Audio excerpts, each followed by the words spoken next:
ලංකාවේ පහළ වෙච්ච ලිඛිත සාක්ෂි තියෙන අවසාන මහරහතන් වහන්සේ මලියදේව මහරහතන් වහන්සේ. අදටත් රහතන් වහන්සේලා පහළ වෙනවා. හැබැයි අපිට එහෙම සම්මුඛ වෙන්නේ නැහැ. වට්ටාරම පන්සලේ හිටපු මලියදේව හාමුදුරුවෝ රහත් වෙන්න කලින් ගමේ හිටපු අම්මා කෙනෙක් වස් ආරාධනා කළා.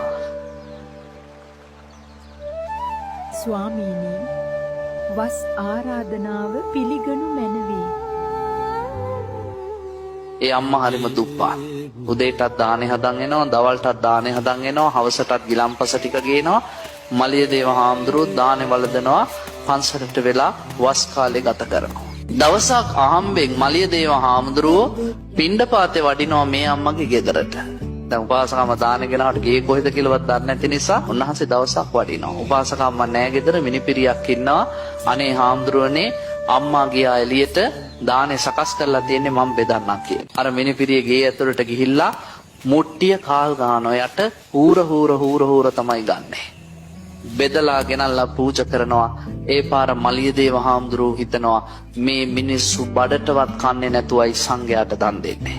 කවදාවත් මේ බත් ටිකට ණයකාරයෙක් වෙන්න හොඳ නෑ. සංසාරේ මිනිස්සුන්ට කඹරන්න හිතන්න හොඳ නෑ. ඒ නිසා මේ දෙන දානේ මහත්ඵල මහානිසංස කරන්න මම අදින් පස්සේ මගේ නොනැස වර්ධනය කරන්න ඕන. මේ වස් කාලේ ගෙවිලා ඉවර වෙන්න කලින් මං සියලු කෙලෙසුන් නසා රහත් වෙන්න ඕනේ. ඒ සඳහා වීරිය වඩන්න ඕනේ කියලා හවස් කාලේ උපාසකම්මට කියනවා.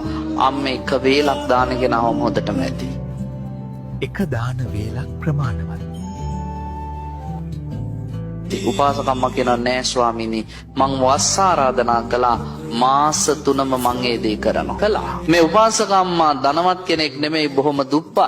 කටින චීවරයක් විදියට ඕනනම් අඳනයක් පූජා කරන්න පුළුවන්, ඕනේ නම් තනිපට සිවුරක් පූජා කරන්න පුළුවන්, ඕනේ නම් දෙපට සිවුරක් පූජා කරන්න පුළුවන්. මේ අම්මා පූජා කරේ පුංචිම සිවුර, අඳන සිවුර.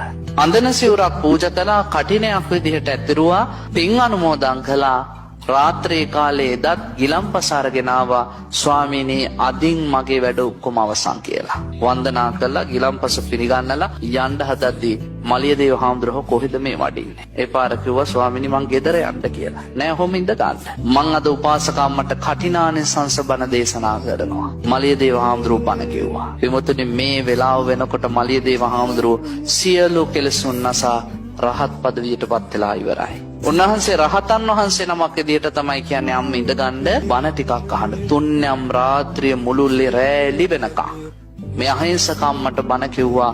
උදෑසන අලුයම් කාලේ උපාසකම්මා සක්කාය දිට්ඨි, විචිකිච්ඡා, සීලබ්බත පරාමාස සංයෝජන 3 ප්‍රහාණය කරලා සතර අපායෙන් නිදහස් වුණා.